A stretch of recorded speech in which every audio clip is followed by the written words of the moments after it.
Hi friends, good morning. എല്ലാവർക്കും പുതിയൊരു വീഡിയോയിലേക്ക് സ്വാഗതം. ഇന്ന് ഞാൻ നെല്ലിയാമ്പതിയിലാണുള്ളത്. കഴിഞ്ഞ വീഡിയോൻ്റെ ബാക്കിയാണ്. ജംഗിൾ സഫാരിയൊക്കെ വന്ന് കാഴ്ചകളൊക്കെ കണ്ടതിന് ശേഷം നമ്മൾ കിടന്നുറങ്ങി രാവിലെയുള്ള കാഴ്ചകളാണ് ഇവിടെ കാണിച്ചു തരുന്നത്. ഇവിടുത്തെ റൂമിൻ്റെ ഡീറ്റെയിലൊക്കെ ഞാൻ രാവിലെ എടുത്ത് കാണിച്ചു തരാമെന്ന് പറഞ്ഞല്ലോ. ഇതൊക്കെയാണ് റൂമുകൾ. പണ്ടത്തെ ബ്രിട്ടീഷുകാരുടെ കാലത്തുള്ള ബിൽഡിങ്ങുകളാണ് ഇതെല്ലാം. ജസ്റ്റ് മെയിൻറ്റെയിൻ ചെയ്ത് നിർത്തിയിട്ടുണ്ടെന്നേ ഉള്ളൂ. White house, green house, red house എന്നുള്ള 3 എണ്ണവും, പിന്നെ കാട്ടിൻ്റെ ഉള്ളിലുള്ള കരടി ബംഗ്ലാവും, പിന്നെ അതുപോലെ തന്നെ വേറൊരു വാലി വ്യൂ ഉള്ളൊരു കോട്ടേജ് കൂടി ഉണ്ട്. അപ്പോൾ അതിൻ്റെ ഡീറ്റെയിൽ ഞാൻ കഴിഞ്ഞ വീഡിയോയിലും പറഞ്ഞിട്ടുണ്ടായിരുന്നു, ഞാൻ കാണിച്ചു തരാം. അപ്പോൾ ഇതൊക്കെയാണ് ഇവിടെയുള്ള റൂമിൻ്റെ കാഴ്ചകൾ. ജസ്റ്റ് അവർ റൂമൊക്കെ ഒന്ന് മെയിൻറ്റെയിൻ ചെയ്ത് അങ്ങനെ പഴയ ബിൽഡിങ്ങുകൾ തന്നെയാണ്. 1957 നിർമ്മിച്ചാണിത്. 40 നിർമ്മിച്ചതുണ്ട്. അതിൻ്റെ മുന്നേ നിർമ്മിച്ച പഴയ ബിൽഡിങ്ങുകളും ഇവിടെ ഉണ്ട്. പിന്നെ റൂമിൻ്റെ അകത്തെ കാഴ്ചകൾ ഇങ്ങനെയൊക്കെയാണ്. നല്ല ഒരു ബെഡ് കാര്യങ്ങൾ സൗകര്യങ്ങളൊക്കെ അവർ ചെയ്തിട്ടുണ്ട്. AC ഒന്നും ഇവിടെ ആവശ്യമില്ല. എപ്പോഴും നല്ല കോടമഞ്ഞും തണുപ്പുമായിരിക്കും. പിന്നെ കറണ്ടില്ല, എല്ലാം സോളാർ പാനൽ ഉപയോഗിച്ചിട്ടാണ് കേട്ടോ. പഴയ വയറിങ്ങുകളൊക്കെ അതേപോലെ നിലനിർത്തിയിട്ടുണ്ട്. അന്നത്തെ കാലത്ത് ഇവിടെ കറണ്ട് ഉണ്ടായിരിക്കാം. ഇപ്പോൾ കറണ്ട് അങ്ങനെയുള്ള കാര്യങ്ങളൊന്നുമില്ല. KCBയുടെ ലൈനൊന്നുമില്ല. ഇപ്പോൾ ഫുൾ സോളാർ പാനൽ ഉപയോഗിച്ചിട്ടാണ് ഇവിടെ കാര്യങ്ങളൊക്കെ ചെയ്യുന്നത് അവർ. നേച്ചറിൻ്റെ ഭംഗി കിടിലമായി ആസ്വദിക്കാൻ പറ്റിയൊരു ആംബിയൻസാണ് ഇവിടെ വന്നു കഴിഞ്ഞാൽ. ഫുള്ള് കോടമഞ്ഞ് കൊണ്ട് നമ്മളെ മൂടും എന്ന് പറയില്ലേ, അതേപോലെയുള്ള ഒരവസ്ഥയാണ്. എന്തായാലും നമുക്ക് ആ കാഴ്ചകളൊക്കെ ഒന്ന് കാണാം.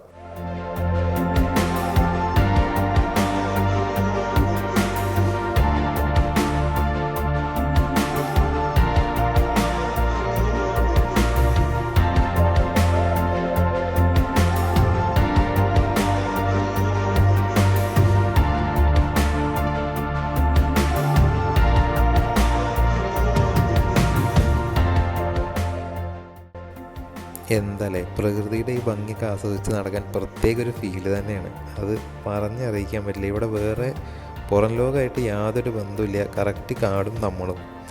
അങ്ങനെ മുന്നോട്ട് നടക്കുമ്പോഴാണ് ഈ കാൽപ്പാടുകൾ കാണാൻ ഇടയായത്. കാട്ടുപോത്തോ അങ്ങനെ ആരോ ആണ്. രാത്രി വന്നു പോയിട്ടുണ്ട് റൂമിൻ്റെ അടുത്ത് കൂടെയൊക്കെ. എന്തായാലും ഇനി നമ്മൾ നേരെ കുളിക്കാൻ പോവുകയാണ്. കുളിക്കാൻ പോകുന്ന ആ വഴിയിലൂടെ അങ്ങനെ മുന്നോട്ട് നടന്ന് പോകുമ്പോൾ നേരെ കാണാൻ പറ്റുന്നത് നല്ലൊരു അമ്പലമാണ്. ഇത് മറ്റേ മാരിയമ്മൻ അങ്ങനെയുള്ള ഏതൊരു പ്രതിഷ്ഠയാണ് ഇവിടെ ഉള്ളത്. ഇവിടുത്തെ ആൾക്കാരൊക്കെ വന്നിട്ട് വിളക്കൊക്കെ വെക്കാറുണ്ട് ഇവിടെ. ഇതൊക്കെ കണ്ടോ, ഇതൊക്കെ പണ്ട് ഇവിടെ തോട്ടം തൊഴിലാളികൾ ഉണ്ടായിരുന്നപ്പോൾ താമസിച്ചിട്ടുണ്ടായിരുന്ന ബിൽഡിങ്ങുകളും അങ്ങനെയുള്ള കാര്യങ്ങളൊക്കെയാണ്. ഇപ്പോൾ ആൾ താമസമൊന്നും ഇല്ല. ഇതൊക്കെ കണ്ടോ, മരം കൊണ്ടുള്ളൊരു വീടാണ്. ഇങ്ങനത്തെ വീടൊന്നും ഇപ്പോൾ നമ്മുടെ നാട്ടിൽ എവിടെയും കാണാൻ കഴിയില്ല. ഞാൻ എന്തായാലും ഒന്ന് അകത്ത് വരെ പോയി നോക്കാമെന്ന് കരുതി. ആൾ താമസമൊന്നും ഇല്ല തോന്നുന്നു. തൊഴിലാളികൾ ആരെങ്കിലുമൊക്കെ ഇവിടെ ഉണ്ടെങ്കിൽ അവർ വന്നു പോകുന്നതാണ് തോന്നുന്നത്. ഈ വീട്ടിൽ ആരും കാണാനൊന്നുമില്ല. ഞാൻ വിളിച്ച് നോക്കുകയൊക്കെ ചെയ്തു.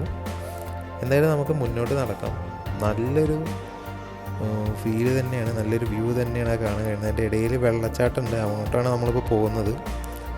രാവിലെ ഫ്രഷായി തണുത്ത വെള്ളത്തിൽ, കാട്ടിലെ ചോലയിലെ വെള്ളത്തിൽ കുളിക്കുക എന്നുള്ളൊരു ലക്ഷ്യമായിട്ടാണ് നടക്കുന്നത്. കാട്ടുവഴികളിലൂടെ അങ്ങനെ മുന്നോട്ട് നടക്കുമ്പോൾ താഴെ കാണുന്ന ആ ഒരു വെള്ളച്ചാട്ടം കണ്ടോ, അവിടെയാണ് നമ്മൾ കുളിക്കാൻ പോകുന്നത്. നല്ലൊരു വ്യൂ ആണ് ഇവിടുന്ന് കാണാൻ തന്നെ നമുക്കുള്ളത്. നേരെ മുന്നോട്ട് നടക്കുമ്പോൾ ആ ലെഫ്റ്റ് സൈഡിൽ കാണുന്നത് ഇതേപോലെ ഒരു കോട്ടേജാണ്, വാലി വ്യൂ കോട്ടേജാണ്. ഇതൊക്കെ ഫാമിലി ആയിട്ട് ഇവിടെ വന്ന ആൾക്കാർ എടുത്ത് താമസിക്കുന്നതാണ്. നിങ്ങൾക്ക് ഇവിടെ വന്നു കഴിഞ്ഞാൽ ഇവിടെ താമസിക്കാം. ഇവിടെ നിന്ന് ഇനിയും മുന്നോട്ട് പോയി കഴിഞ്ഞാലാണ് നമ്മൾ മറ്റേ കരടി ബംഗ്ലാവ് അതൊക്കെ കാണാൻ കഴിയുക. ഇതും ബ്രിട്ടീഷുകാരുടെ കാലത്ത് അവർ നിർമ്മിച്ചിട്ടുള്ള പഴയൊരു ബിൽഡിങ്ങാണ്. ഇന്നിപ്പോൾ അതവർ മെയിൻറ്റെയിൻ ചെയ്ത് ഇങ്ങനെ നിർത്തിയിട്ടുണ്ട് എന്നാണ് ഇതിൻ്റെ ഒരു പ്രത്യേകത. നേരെ മുന്നിൽ കാണുന്നതാണ് അതിൻ്റെ ആ വ്യൂ. ഇവിടെ ആനയൊക്കെ രാത്രിയൊക്കെ ഇറങ്ങുന്നതാണ്. അപ്പോൾ രാത്രി ഒന്നും എല്ലാവരും വന്നു കഴിഞ്ഞാൽ കുറച്ച് അഡ്വഞ്ചറസായി കുറച്ച് കാഴ്ചകളൊക്കെ കാണാൻ കഴിയും. അങ്ങനെ വീണ്ടും ആ തണുത്ത കാറ്റൊക്കെ കൊണ്ട് നേരെ മുന്നോട്ട് നടക്കുകയാണ്. നല്ലൊരു ഫീലാട്ടോ, ഒന്നും പറയാനില്ല.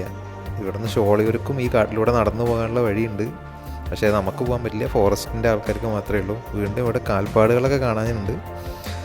അപ്പോൾ റൂമിൻ്റെ ഡീറ്റെയിൽ പറയുകയാണെങ്കിൽ 2400 രൂപയാണ് പെർ ഹെഡ് ഒരാൾക്ക് അവർ ചാർജ് ചെയ്തത്. ഇപ്പോൾ റൂം അനുസരിച്ച് മാറുന്നതായിരിക്കും, പ്ലസ് ജീപ്പിൻ്റെ ചാർജസും. അപ്പോൾ ഇവരുടെ കോൺടാക്ട് ഡീറ്റെയിൽസൊക്കെ ഞാൻ താഴെ എന്തായാലും കൊടുക്കാം. പിന്നെ നിങ്ങൾ ഗ്രൂപ്പായിട്ടും ഫാമിലി ആയിട്ടും വരുമ്പോൾ പ്രത്യേകം ഇവരോട് പറയണം ഫുഡ് അത്യാവശ്യം ക്വാണ്ടിറ്റിയിൽ ഉണ്ടാക്കണമെന്ന്. അല്ലെങ്കിൽ അവർ പറയുന്ന പെർ ഹെഡ് ഫുഡ് ഉണ്ടാക്കി കഴിഞ്ഞാൽ ചിലപ്പോൾ തികഞ്ഞൊന്നും വരില്ല. അങ്ങനത്തെ ഒരു കാര്യം എല്ലാവരും ശ്രദ്ധയിൽ വയ്ക്കുക. കാരണം വേറെ അടുത്ത് ഷോപ്പുകളോ ബാക്കിയുള്ള കാര്യങ്ങളോ ഒന്നുമില്ല. പിന്നെ എല്ലാവരും വരുമ്പോൾ വേണ്ട മരുന്നുകൾ, അങ്ങനത്തെ മരുന്നൊക്കെ കഴിക്കുന്നവരാണെങ്കിൽ അതൊക്കെ കൈ പിടിച്ച് വരിക. കാരണം എമർജൻസി ആയിട്ട് ഇപ്പോൾ നിങ്ങൾക്ക് രാത്രി തിരിച്ച് കാട്ടിലൂടെ പോകാനൊന്നും പറ്റില്ല.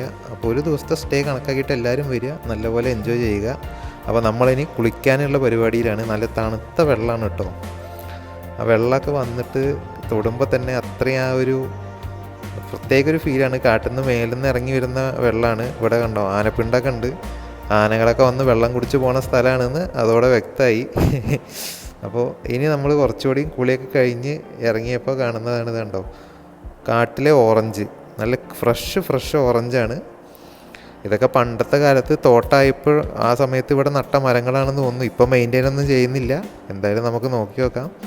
നല്ല ഫ്രഷ് ഓറഞ്ചാണ്, നല്ല പുളിയുണ്ട് എന്നാണ് തോന്നുന്നത്, നല്ല സ്മെല്ലും ഉണ്ട്.